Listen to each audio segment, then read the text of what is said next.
Soul Sister тавтай морил Нора байна. За дараагийн дугаартай тавтай морил манайхаа өнөөдөр юуны тухай ярих гэж байна вэ гэхээр өмнөх дугаарт би өөрийнхний сүнсний сэрэлтийн тухай ярьж ирсэн бол өнөөдрийнхөө дугаарт сүнсний сэрэлтийн дараагийн том давалгааны тухай ярьж өгье. Миний дараагийн том давалгаа маань өмнөхөөс шал өөр байсан. Яагаад өөр байсан бэ? Тухай ярий. Бичлэгээ дууссан сонсвол тантай нийцэх бас таны анхааралтай авах олон зүйлс гарч ирэх болов уу гэж найдаж байна. За өмнөх бичлэг дээр хэлсэн чинь бид нэр яг сүнсний сэрэлтийн дунд нь явж байхдаа түүнийгээ нэрлэж мэдэх хэцүү, яг юу болоод байгааг ойлгоход хэцүү, дараа нь л энэ ийм байсан бэ штэ гэдэг ойлголтууд нэрдэг те. Тэгэхээр энэ бүхнийг одоо тухайн үед заавал өөрийнхөө логик сэтгэлгээгээр үнэлж дүгнэж одоо би буруу явж гинүү зөв явж гинүү гэдэг ийм эргэлзээнд өөрийгөө битээ оруулж агаарэ гэж хэлсэн. За яг түүний нэгэн адилаар би бас одоо ямар сэрэлт юу болоод байгаагаа их том сүнсний сэрэлт дараагийн Dark Night of the Soul буюу энэ уналт те энэ үедээ мэдэхгүй байжгаад энэ уналтаасаа дахиж бас болсон байт юм аа. За энэ босох үйл явцтай зэрэгцээд надад юу болсон бэ гэхээр өмнөх сүнсний сэрэлт маань их л ийм тархитлагын дотроо явсан байна гэдгийг ойлгоод энэ удаад миний тэр сүнсний сэрэлттэй зэрэгцээд миний одоо зүрхэн хүрт нэгцэн.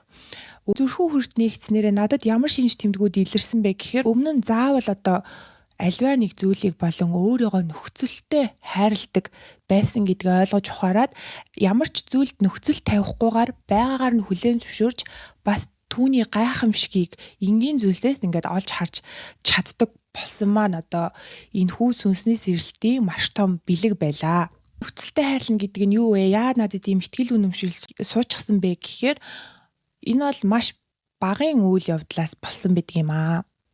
Энэхүү алдаагаа ч гэсэн би дахин тавтаад байгаагаа өөрөө хүүхдтэй болсон үедээ л ойлгосон.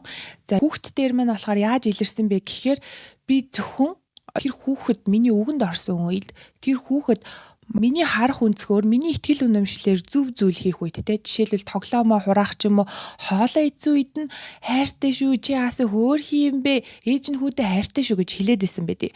За энийг би хаанаас өвлөөд авцсан энийг яагаад ингэж даалт ухамсараасаа буюу автоматар хийгээд байна вэ гэхээр миний эцэг их намайг яг тэгсэн учраас те. Тэгэхээр эцэг ихээ буруудах гах жагаа ерөөсөө биш энэ эцэг их рүүгөө өнгөж харна гэдэг нь хүн одоо өнөөдрийн өөрийгөө ойлгох ямар ихтгэл үнэмшил ямар хүлээс таныг ингээд барьчаад байна гэдгээ мэдхэд одоо тойл болж өгдөг учиртай байдаг юм аа. Хүүхдээ өсгөж байх явцдаа би энэ хүүхдийг одоо нөхцөлтөө хайрлаад байна штэ гэдэг зүйлийг харсан. Яагаад гэхээр тэр хүүхэд маань одоо өөрийнхөө аяглахаас илүү би сайн хүү би ийм гэж ингээд надад харуулж ингээд өнгөрөөд байгаа би ажиглангуудаа энэ яагаад юм болчихвоо гэд бодсон чинь яагаад гэвэл би сайн зүйл хийх үед нь тэр хүүхдийг урамшуулад байгаад муу зүйл хийх үед нь харьцахгүй юм хүүтэн хүндий байдлыг үзүүлэхтэй тэгээ тэр хүүхдийн даалт ухамсарт ямар програмчлал сууж ийнэ гэхээр би бол энэ хайрыг бол өөрийнхөө байж хүртдэг биш ээжид таалагдах зүйл хийж ижил би хүртдэг юм бэ штэ гэд тэгсэн чинь яг өөрлөгөө тулаад ажиллаад ихэлсэн чинь яг тэр үйлдэлийг би өөртөө гаргадаг. Миний хажууд одоо миний амьдралыг захираад байдаг ээж те байнга ингээл оролцдоггүй миний амьдрал те намайг одоо ингээд загнаж шидэхгүй шүү дээ би гэрээ цэвэрлээгүй байлаа гэд би өнөөдрийн ажлаа хойшлуулад ингээ унтцсан байлаа гэд намайг шидэхгүй загнахгүй те гэтэл өөртөө хэцүү хүлээлтүүдийг те за би яг гэрээ цэвэрлж ижил ажиллаа хийн за би одоо тэр ажил бүтчихижил би жаргах хэрэгтэй гэсэн нэг тийм кондишн буюу нөхцлүүдийг өөртөө даалт ухамсараасаа маш их тавьсан байснаа анзаарсан. За тэгээд миний энэ зүрхэн хүрд нэгдэх дараагийн сэрэлт хоёр зэрэгцэж ингэж тохиолсон шалтгаан нь болохоор яасан бэ гэхээр өмнөх дугаар дээр хэлсэнчлэн mind body soul буюу хүн бид нар одоо оюун ухаан бие болоод сүнсний цогц заах шүү дээ тий. Тэгэхээр би зөвхөн сүнслэг үйл ажиллагаа хийгээд одоо нэмэр байхгүй. За тэр үйл ажиллагаа маань анхны сүнсний сэрэлт маань болохоор надад юуг зааж ямар бэлэг өгсөн бэ? Одоо гадаад ертөнцид тохиолдоод байгаа нөхцөл байдлыг нэг нь ч би өөрчилж чадахгүй юм байна. Би бол үүн дээр хүчгүй юм байна. Эсвэргээрээ би өөрийнх нь дотоод байдлыг дотоод төлөвөө өөрчилж чадаад миний дотор ямар төрлийн дуу хоолойнууд байна вэ гэдгийг ялгаж салгаж харж чадах юм бол үүний өөрчлөлтийн дагуу миний энэ гадаад ертөнц өөрчлөгдөх юм байна гэдэг бүрэн итгэлтэй болсон үүнээс улбаатай сүнсний сэрэлтийн бэлэг буюу надад суусан байсан итгэл үнэмшил нь юу юм бэ гэхээр за энэ бүх миний зовлон те надад зовлон санагдаад байгаа энэ зүйлс чи ерөөсөө л миний дотроос шүү дээ гэдэг энэ сайхан дадлыг надад суулгаад өгсөн байсан. За тэгээд гадаад ертөнцийн дээр бид нэр сүнсний сэрэлт хийлээгээд бидний одоо бодит амьдралын асуудлууд байхгүй болохгүй шүү дээ. Зүгээр л түүнийг арай өөр өнцгөөс харж сурдаг. Энэ зовлон асуудал намайг илүү одоо дээд түвшин рүү хөтлөж байгаа миний сайн сайхны төлөө юм байна. ертөнц гэдэг би өөрөө юм байна.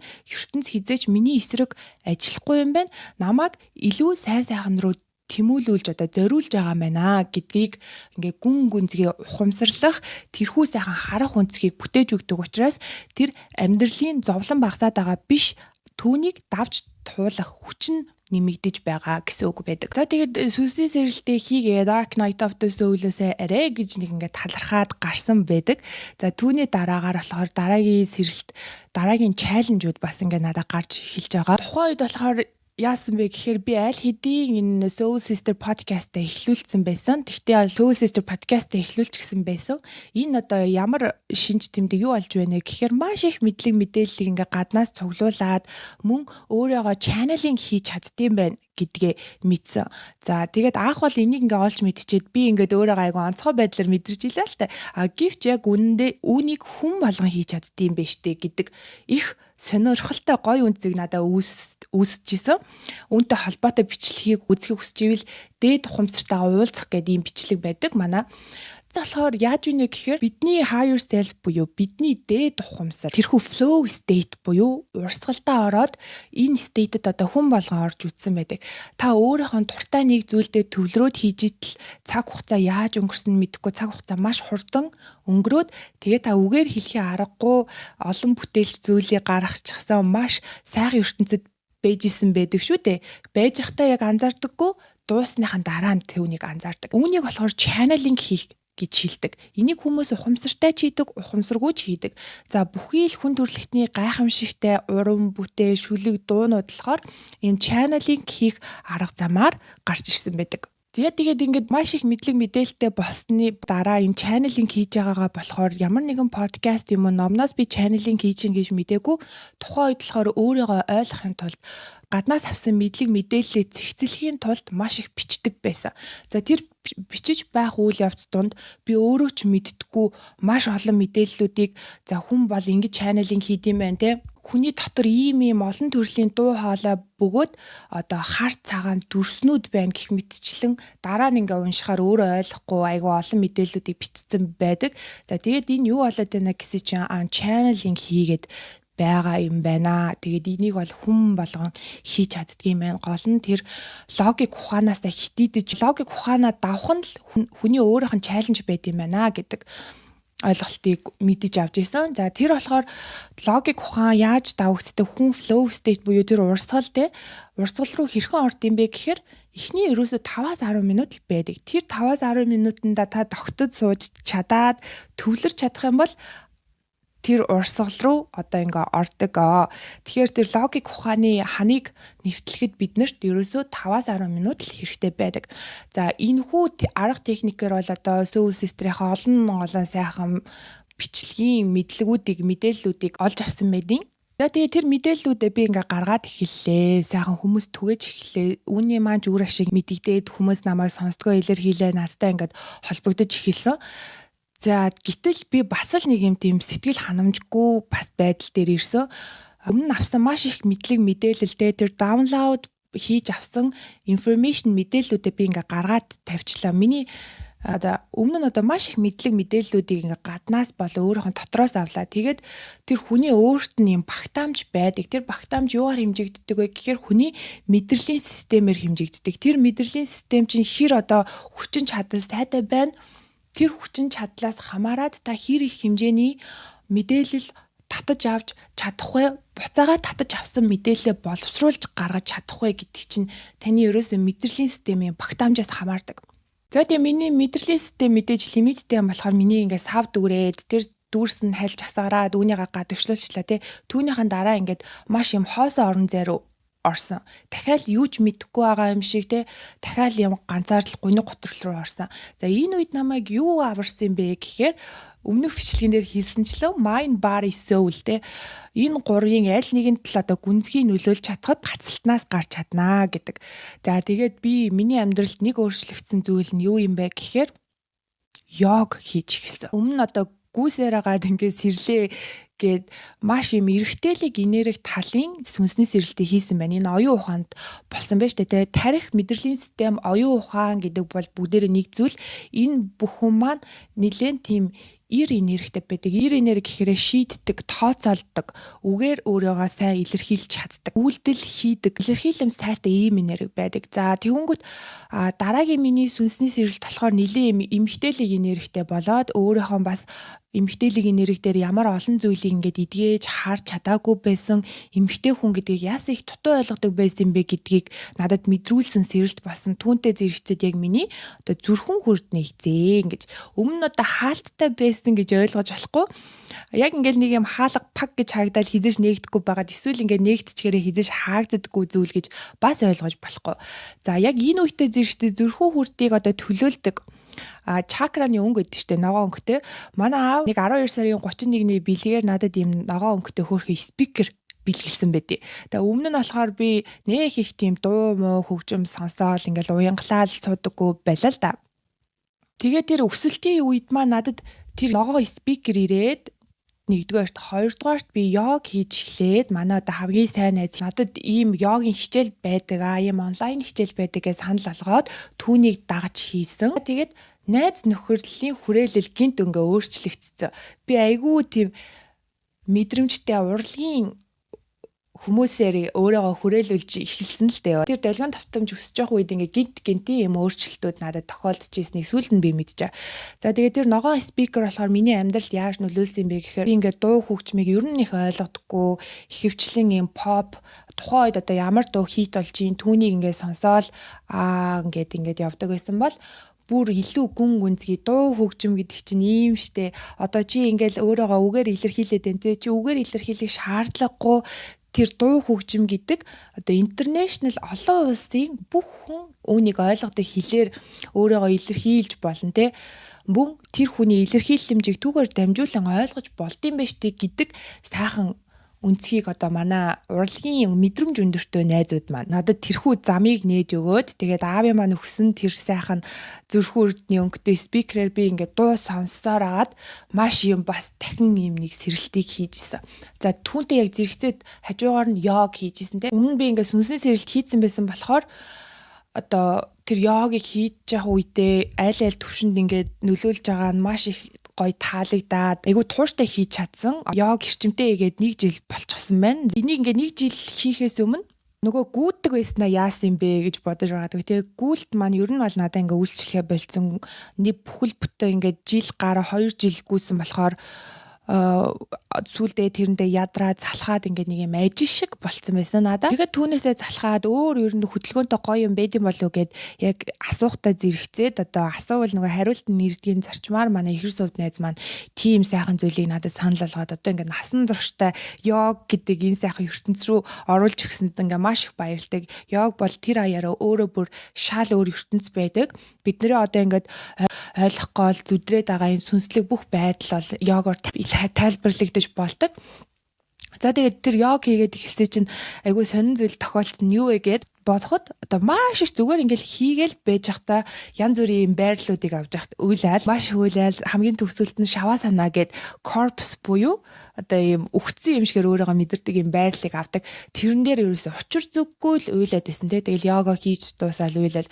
За тэгээд энэ бүхэн юу болоод байна гэдгсэн чинь зүрхэн хүрд нэгдэж байгаа үйл явц болж исэн юм бэлээ. За тэгээд зүрхэн хүрдний сэрэлтийг бол үгээр тайлбарлахад их сонин хэцүү. За тэгээд тэр зүрхэн хүрд нэгдснээс хойш би өөрийгөө нөхцөлтэй хайрладаг. Өөрийгөө нөхцөлтэй хайрлт юм чин бусад бүх хүнийг нөхцөлтэй хайрладаг те. Их хүний хайр бол нөхцөлгүй юм аа гэж ингэж хэлдэг байсан байдаг. Гэвч би бас л одоо 70 тухамсрын програмчлалын дагуу хүүхдээ хүртэл ингээ нөхцөлтөө хайрладаг байснаа ойлгож ухаарад энэ зүрхэн үрдний нээлт энэ дараагийн сүнсний сэрэлтийн маань надад авчирсан гол ойлголтууд юу вэ гэхээр би өөртөө ингээ дургу байсан өөрийнхөө гадаад төрөх болон зан харилцааны тал дээр өөрийгөө дутагдaltaй муухай гэж боддог байсан бүх зүйлс маань үнэндээ миний өвөрмөц байдал бусдаас ялгарах тэр бурханлаг нэгэн ухамсар өөрийгөө тэгж л илэрхийлж байгаа юм байна штэ гэдэг ойлголтыг авчираад буцаагаад миний хамгийн муухай миний үзий аддаг байсан зүйлс маань миний хувьд бэлэг болж хувирсан. Миний давуу тал бусдаас ялгагдах давуу тал болж хувирж байгааг ойлгосон. За тэгэд энэ ойлголт бол ингээ гинтл нэгүүдээр ирэхгүй шүү дээ, тэ. Миний хувьд юун дээр айгүй их struggle хийж айгүй хэцүү байдаг байсан бэ гэхээр би бол одоо гадаад төрхөндөө маш шүүмжлэлтэй ханддаг байсан.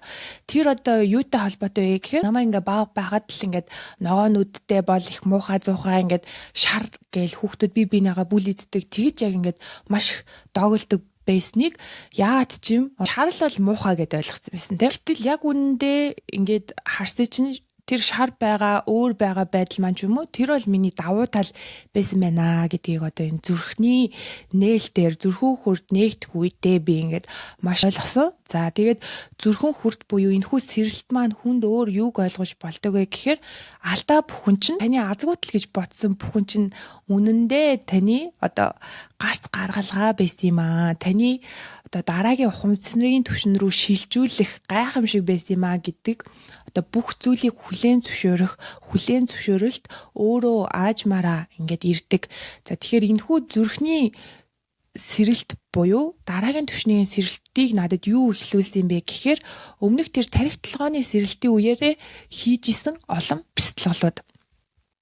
Энэ бүхэн нөлөөлөд байгаа юм уу нөлөөлөхгүй байгаа нь ч ингээ мэддэхгүй өөртөө нэг зуршил суулгах гал бяцлаглаа 5 минут ч байсан хамаагүй 30 минут ч байсан хамаагүй одоо цаг олдвол хий да гэж бодоол хийгээд байгаа штеп. За тэгээд би болохоор ингээд ихэндээ бол бяцлал гэдэг зүйлд итгэл үнэмшил багтай энэ одоо нөлөөлдөг ч юм уу нөлөөлдөггүй ч юм уу одоо яг тэр бүхний сайхан байдлуудыг мэдэрч чадахгүй байсан. Хизэнээс мэдэрч эхэлсэн бэ гэхээр бяцлаглалын үеэр одоо бид нар ингээл суухаар фокус буюу тэр анхаарал алдаад нэг л мэдхэд бодол дотроо төөрөөд яваад байдаг тий. Тэгвэл тэр бодлоосоо дахиад буцаагаал амьсгал ч юм уу одоо өөрийнхөө 3 дахь мэлми ч юм уу нэг газараа авчирч болдог. За тарин маань хилдэг бол одоо тэр тарин дээрээ ингээд авчираад affirmation үг хэлж байгаа бол affirmation үг авчирдаг. Ийм өөрийнхөө одоо ингээд тархийг тасгалжуулж байгаа үйл явц байдаг. Тэгээд би үүнийг ингээл хийгээдээсэн нэг их тийм миний амьдралд одоо онцгийн өөрчлөлт орсонгүй гэвч яг хизэнээс өөрчлөлт орсныг мэдсэн бэ гэхээр одоо бяцлал хийгээгүй энгийн үедээ ингээд нийгмийн харилцаанд ороод явж байхад төвчээргүй адгуу байдал гарах үедээ бяцлаглалын үеэр өөрийгөө тасгалжуулж чадчихсан болохоор тэр нөхцөл байдалд ороогдохгүйгээр буцаагаад өөрийнхөө анзааргыг авчираад хүү эн чи юу болоод байна? Би юунд ч яарах шаардлагагүй шүү дээ. Энэ дэлхий дээр ерөөсөө emergency буюу туйлын яаралтай зүйл гэж байхгүй. Бүх зүйл болдог цаг хугацаанд л болж байгаа шүү дээ. Гэдэг одоо энэ амар амгаланг 24 цаг байлаа гэхэд 24 цаг амар амгалан байхгүй шүү дээ, тий. Ямар ч юм миний амар амгалан алдагдах үед алдагдаад байгаагаа мэдээд буцаага тэр анзааргын гэрлээ авчираад өөрийгөө ингээд түүнээс гаргаж чадаад байсан. Энэ бол одоо бяцлаглалаас мэдэрч болох маш том ихний бэлэг байсан. За тэгээд энэ хоёр дахь сүнсний сэрэлтийн давалгаандаа болохоор би ийм сайн сайхан зүйлсийг мэдрээ. За энэ хоёр дахь зүрхний нээлттэй одоо зүрх нээгдэх энэ үйл явцыг бол үгээр илэрхийлэхэд тун бэрх. За ямар ч байсан нөхцөлгүй хайр юу юм бэ гэдгийг л ойлгодог. За тэгээд илүү өөрийгөө гүнзгий хайрлах сурдаг. Өөрийгөө дандаа юм нөхцөлтөө хайрладаг байсан байж тээ гэдгээ их сайн ойлгодог. Өөрийнхөө одоо тэр дутагдaltaй хашгираад таны хүлээн зөвшөөрч чаддаггүй байсан зүйлс бол үнэндээ юу юм бэ гэхээр зүрхүү хүртний сэрэлтийг хийлэх гэж байгаа зүйлс юм шүү л гэдгийг ойлгох хэрэгтэй. Энэ бол түүнээс илүү таныг зовоох гээд тэ энэ амьдралд одоо таны сул тал болгоод өгөх өгөгдөл ерөөсөө биш. Тэр бүхэн хүлээн зөвшөөрч чадвал жихнээсээ таны бэлэг одоо хүлээн зөвшөөрч чадвал жихнээсээ таны бусдаас ялгарах гэрэлтэх тэр онцлог таны бүр дарма буюу таны сүнсний зориг зөвхөн таны тэр дутагдaltaй талууд дээр дөрүүлэгдсэн байдаг. Тэгж бүр тавигдсан байдаг. Та тэр дутагдaltaй зүйлээ хүлээн зөвшөөрж иж өөрийнхөө үнэмлэх үү зориг энд ирсэн учир шалтгааныг олдог учраас энэ бол бас үгээр илэрхийлэх жоохон хэцүү. Гэхдээ ямар ч байсан өөрийнхөө бүх дутагдaltaй талыг нөхцөлгүй хайрлах. Дуртай зүйлээ бол хүлээн зөвшөөрөхөд бол амархан шүү дээ. Өөрөө өөртөө ирсэн аз жаргалтай моментуудыг хүлээн зөвшөөрөх гэж бид нэр оролдохчгүй. Өөрт тохиолдсон траума, өөрийн гадаад үзэм, та ямар кондишн буюу нөхцөл байдлуудтай төрсөн те. Одоо уур уцаартай бол үнэндээ тэр уур уцаараас гараад илрээд байгаа тэр энерги бол таны дотор хадгалаастай байгаа зөв зохицуулж түүний хүлээн зөвшөөрч чадвал ямар их тесрэлттэй бусдаас хурдан байж болох вэ те гэдгийг чинь уул нь илэрхийлж байгаа зүйл байтал би ингээл амар ууртай тийм болохоор би өөрийгөө дарна ингээд би болохоор ийм цараматай те тийм болохоор би одоо хизээш нүүр царайгаа гарахгүй гэдэг ингээд өөрөө өөртөө юм хаалт үүсгээд дараалайвал энэ бүхэн дарагдуулсан энерги чинь ямар нэгэн газар очиод гацаад өвчин болдог. За тэр өвчин чинь бүр сүүл рүүгээ хашаараа та айгүй хэцүү зовлон дунжиж түүнээсээ эцсийн одоо цаг их оройтсон байх үед л ойлгодог доо ойлгоод байдаг ихэнх хүмүүс. Тийм учраас энийг бол эртхэн өөрийнхөө дутагдaltaй байдалтай ялангуяа одоо хүмүүст их тохиолддог зүйл юу вэ гэхээр таан төрснөө их шүүмжилдэг те гэр бүлийн нөхцөл байдал одоо ямар эцэг ихтэй төрснөө их шүүмжилдэг.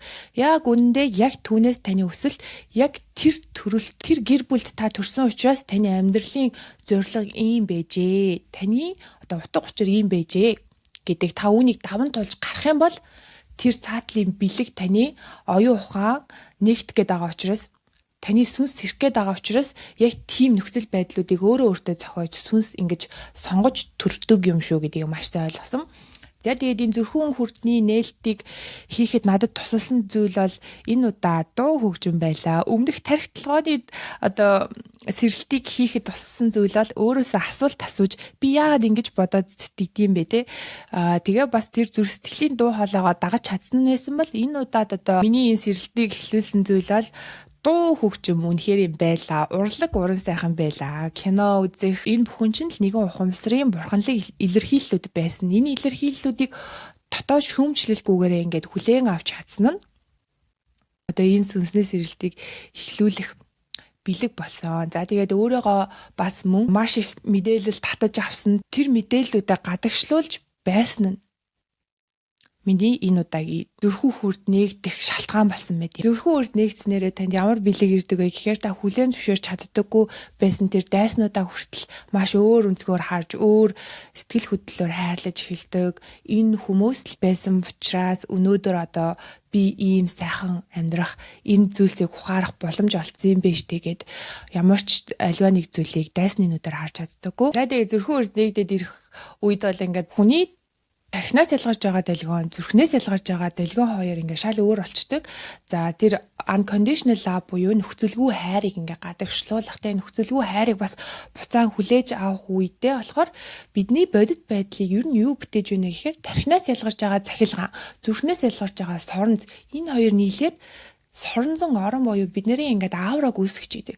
За энэ хүү аураны дэлгөөн давтамжил таны бодит амьдралд юу болох вэ гэдгийг тодорхойлогдож идэг. За тэрнээс болохоор за энэ бол ингээд сайн хүн юм чинь те таны итгэл үнэмшлэр та өөртөө сайн хүн байлаа гэд энэ сайн хүн юм чинь сайн л зүйлийг тохиолдуулъя. Муу хүн юм чинь муу зүйлийг тохиолдуулъя гэж ийм хуулиар ажилтдаг. Дэлгөөн давтамжийн хуулиар ажилтдаг.